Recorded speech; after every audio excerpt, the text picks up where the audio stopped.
যেমন আমাদের সিলেটে যদি রমাদানে আসেন, এখান থেকে সিলেট বেশি দূরে না, আমারও দাওয়াত থাকলো, সুযোগ হলে আসবেন, অন্তত আমাদের মাদ্রাসাটাও দেখে গেলেন।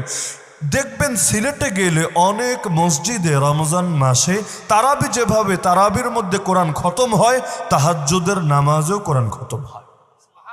তাহলে তাহাজ্জুদও হয় জামাতের সাথে, তারাবিও হয় জামাতের সাথে। কিন্তু এই এলাকাগুলোতে আমার ধারণা নাই, তবে এদিকে তাহাজ্জুদকে জামাতের সাথে হয় নাকি? সম্ভবত না। ওদিকে যদি আরও যান, নরসিংদী যান, গাজীপুর যান, ঢাকা যান, নারায়ণগঞ্জ যান, এমন একটা মসজিদে আদৌ খুঁজে পাওয়া যাবে কিনা আল্লাহ ভালো জানে।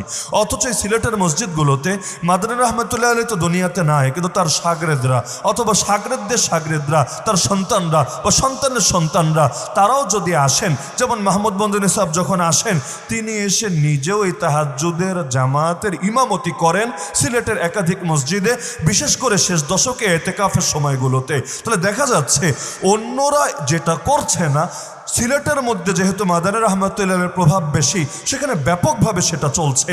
কিন্তু অন্যরা তাই বলে সেটাকে আবার না জায়েজ, হারাম বা কবিরা গুনাহ বলে ফতোয়া দিচ্ছে না, তাদেরকেও বেদাতি বলে ঘোষণা দিচ্ছে না। কেন? কারণ যেই দলিলের আলোকে ইখতিলাফ হয়েছে, ওই দলিলের আলোকে দুটো মতেরই সুযোগ আছে।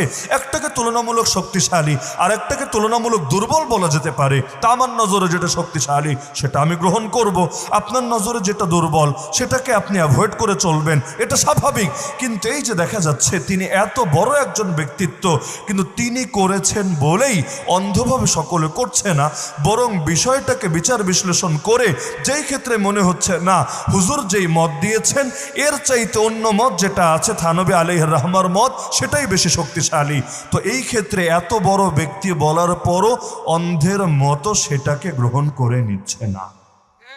এমনকি এই যে মাহফিলের যে ভিডিও হচ্ছে, এত যে ক্যামেরা লাগানো, দারুল উলুম দেওবন্দকে জিজ্ঞাসা করেন যে এভাবে মাহফিলের ভিডিও করা জায়েজ কি না, স্পষ্ট বলবে না জায়েজ, কোনো সুযোগই নাই।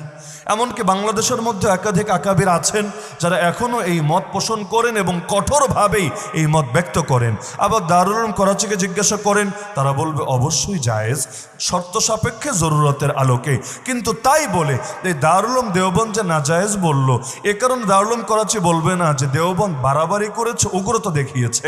অথবা দারুল উলুম করাচি যে জায়েজ বলল, এ কারণে দারুল উলুম দেওবন্দ বলবে না আরে করাচি গোমরা হয়ে গিয়েছে, এরা হারামকে হালাল বলে বেঈমান হয়ে গিয়েছে। বরঞ্চ বুঝবে না এখানে ডিজিটাল এই ভিডিওর ব্যাপারে দলিলের আলোকে ইখতিলাফের সুযোগ আছে, তো যার কাছে যেটা শক্তিশালী মনে হয়েছে সে সেটাকে গ্রহণ করেছে। এরকম দলিল দিতে চাইলে হাজার হাজার দলিল দেওয়া সম্ভব, যেখানে দেখানো যাবে যে অতীতে বড় কেউ আমল করেছে একটা, তারপরও পরবর্তীতে উম্মত যারা এসেছে তারা গ্রহণ করেছে আরেকটা। হ্যাঁ, তাই বলে গালিগালাজ করে নাই, সমালোচনা করে নাই, নিন্দা করে নাই, বরঞ্চ শ্রদ্ধার জায়গায় শ্রদ্ধা আর দলিলের জায়গায় দলিল। তাহলে এর থেকে কি স্পষ্ট হলো যে আমরা আমাদের বড়দেরকে অনুসরণ করি এ কারণে যে তারা আমাদের উস্তাদ, সুতরাং তারা ভালো করুক আর মন্দ করুক অন্ধভাবে অনুসরণ করতে হবে এ কারণে? কোশ্চিন কালেও না। আমরা যখন